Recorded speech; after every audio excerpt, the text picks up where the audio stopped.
दोस्तों, इजराइल और हमास के बीच गाजा पट्टी में चल रहे मुकाबले के बीच इजराइल ने एक बार फिर अपनी औकात दिखा दी है। खबर यह सामने आ रही है कि गाजा के अंदर फिर एक बार ब्लैक आउट हो गया है। इंटरनेट सेवा पूरी तरीके से ठप हो गई है। साथ ही साथ गाजा के अंदर तमाम सर्विसेज जो फिलहाल इस बैटल के बीच चल रही थी उनको भी अब बंद कर दिया गया है। इसके पीछे की वजह आगे आपको बताएंगे। साथ ही साथ दोस्तों, दूसरी बड़ी खबर आ रही है दोस्तों, इंटरनेशनल क्रिमिनल कोर्ट के अंदर इजराइल के खिलाफ साउथ अफ्रीका के वकीलों ने इजराइल को पूरी तरीके से धुल कर रख दिया है।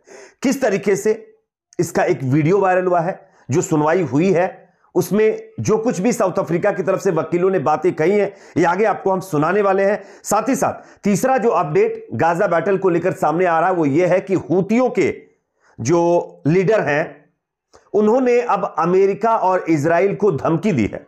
कल जिस तरीके से हूतियों के ऊपर कार्रवाई की गई उसका जवाब देने की धमकी देते हुए हूती लीडरों ने साफ कह दिया है कि अमेरिका और इजराइल की कार्रवाई से हम नहीं डरते। हम गाजा के लोगों के हक की आवाज उठा रहे थे, उठाएंगे, जब तक हम जिंदा हैं तब तक उठाएंगे और इसी तरीके से इजराइल को मुंहतोड़ जवाब लाल सागर में देते रहेंगे। ये हूतियों की तरफ से चेतावनी जारी की गई है इजराइल और अमेरिका के लिए। आगे इस पर भी जानकारी देंगे। साथ ही साथ तीसरी बड़ी खबर हमारे देश से सामने आ रही है, जहां पर भारत की सीमा में 416 से ज्यादा जो म्यांमार के सेना के जवान हैं वो घुस गए हैं, जिसके चलते स्थिति चिंताजनक बताई जा रही है। आगे हम आपको इनकी तस्वीरें भी दिखाएंगे। उससे पहले एक छोटी सी रिक्वेस्ट आपके सामने रखेंगे, इस वीडियो को ज्यादा से ज्यादा शेयर करिए दोस्तों, ताकि ये वीडियो लोगों तक पहुंचे और उनको पता चले कि इजराइल किस तरीके से दोगलापन गाजा के मामले में इंटरनेशनल कोर्ट के अंदर दिखा रहा है। और हां, अगर चैनल पर नए हैं तो सब्सक्राइब जरूर कर लीजिए। बात करेंगे पहली खबर की। स्क्रीन के ऊपर एक खबर आप देख सकते हैं,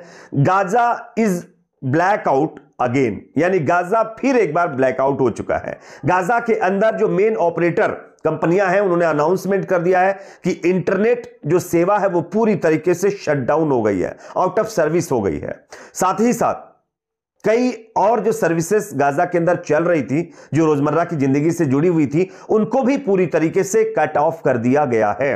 और यह सब कुछ इजराइल की तरफ से किया जा रहा है। जो इजराइल अपने आप को इंटरनेशनल कोर्ट में यह बताने की कोशिश कर रहा है कि देखिए, हमने तो गाजा के अंदर जेनोसाइड नहीं किया है, हमने तो अपने आप को डिफेंड किया है। आप सब जानते होंगे डिफेंड करने के नाम पर इजराइल गाजा में क्या कर रहा है। और अब फिर एक बार गाजा को ब्लैकआउट करके इजराइल ने यह साबित कर दिया है कि उसकी नियत, उसका इंटेंशन गाजा के लोगों के प्रति क्या है। क्योंकि आप जानते हैं कि अगर आपके घर की बिजली 24 घंटे के लिए काट दी जाए, आपके फोन को बंद कर दिया जाए, तो आपको कैसा लगेगा, कितना बेचैन हो जाएंगे आप 24 घंटे में इतना हो सकते हैं, तो गाजा के लोगों को कई हफ्तों तक ऐसी सिचुएशन में रहना पड़ रहा है। आप सोचिए, गाजा में जब मुकाबला चल रहा है, कई बिल्डिंग्स पर इजराइल कार्रवाई कर रहा है, वहां पर जो लोग बेचारे उसमें दब जाते हैं या वो किसी तरीके से इंजर्ड होते हैं, उनको एम्बुलेंस सुविधा पाने के लिए कॉल करनी पड़ती है। और अगर वही चीज बंद हो जाएगी तो उनको कैसे हेल्प मिलेगी। तो आप समझिए कि इजराइल किस तरीके का पैटर्न गाजा के अंदर इस्तेमाल कर रहा है। यानी दुनिया को यह दिखा रहा है कि हमने गाजा में अपने डिफेंड के लिए हमास के ऊपर ही सिर्फ कार्रवाई की, दूसरी तरफ आम नागरिकों से जुड़ी हुई चीजों पर भी पाबंदी लगाई जा रही है। अगली खबर की बात करेंगे जो कि सामने आ रही है। इंटरनेशनल कोर्ट में साउथ अफ्रीका के वकीलों ने इजराइल की धज्जियां उड़ा दी हैं दोस्तों, इजराइल की बखियां उधेड़ कर रख दी हैं। किस तरीके से, इसका एक वीडियो मैं आपको दिखाना चाहता हूं, देखिए, उसके बाद आगे इसकी चर्चा करेंगे। देखिए ये video. The violence and the destruction in Palestine and Israel did not begin on the 7th of October 2023. The Palestinians have experienced systematic oppression and violence for the last 76 years. On 6 October 2023 and every day since October the 7th, 2023. In the Gaza Strip, at least since 2004, Israel continues to exercise control over the airspace, territorial waters, land crossing, water, electricity, and civilian infrastructure, as well as over key government functions.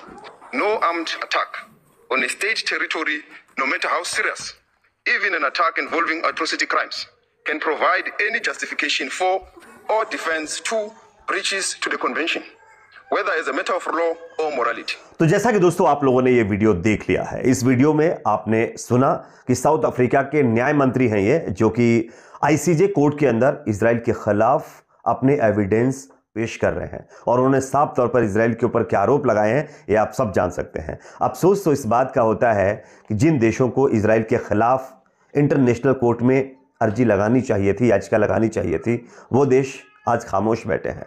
Saudi Arab, UAE, Qatar, Bahrain, इसी के साथ साथ कई और मुस्लिम कंट्रियां हैं, पाकिस्तान, तमाम मुस्लिम कंट्रियां हैं जिनको इंटरनेशनल कोर्ट में इस तरीके की याचिकाएं लगानी चाहिए थी इजराइल के खिलाफ, लेकिन साउथ अफ्रीका ने लगाई। खैर, हम 57 मुल्कों से क्या उम्मीद कर सकते हैं, ये लगातार लोगों का कहना है। खैर, यहां पर गाजा के अंदर जो जेनोसाइड इजराइल कर रहा है उसके खिलाफ साउथ अफ्रीका के वकील खूब अच्छी तरीके से अपनी दलीलें रख रहे हैं, जिसका जवाब इजराइल के जो वकील हैं वो दे नहीं पा रहे। बताया जा रहा है कि इजराइल के वकील वहां पर एक तरीके से जो साउथ अफ्रीका की मतलब जो है तरफ से लॉयर्स की टीम रखी गई है उसके सामने बहुत छोटी दिखाई दे रही है, और ये सब कुछ इसलिए क्योंकि इजराइल ने गाजा के अंदर जो कृत्य किए हैं ना उसका जवाब उनके पास नहीं है। खैर, एक और खबर मैं आपके सामने रखूंगा जो सामने आ रही है।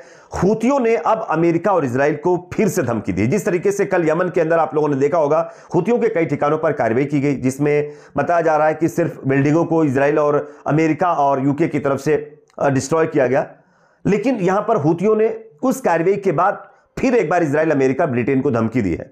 उन्होंने कहा है कि we are not among those who fear America, our stance is only for अल्लाह।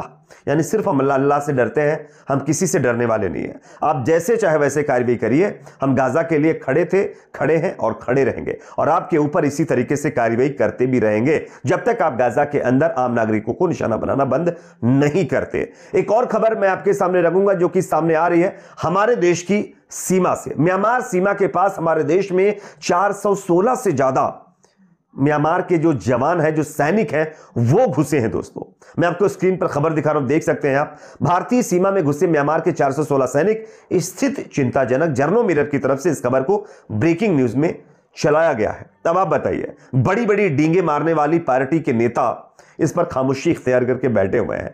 जो लोग धर्म के नाम पर आज दुकान खोलकर राजनीति कर रहे हैं, उनको मणिपुर नजर नहीं आ रहा, जहां पर खुलेआम इंसानियत को खत्म किया जा रहा है। आप देखिए किस तरीके से मणिपुर के अंदर चीजें हो रही हैं। इवन यहां तक कि अब म्यांमार के जो जवान हैं वो भारत के अंदर घुसते चले आ रहे हैं, और ऐसी सिचुएशन में ना तो सत्ताधारी पार्टियों के मुंह से इस पर कोई शब्द निकल रहा है, ना वो कुछ बोलने के लिए तैयार है। इस पर आपकी अपनी क्या राय, कमेंट सेक्शन में जरूर बताइए। वीडियो को लाइक करिए, शेयर करिए, चैनल पर नए तो सब्सक्राइब जरूर करें।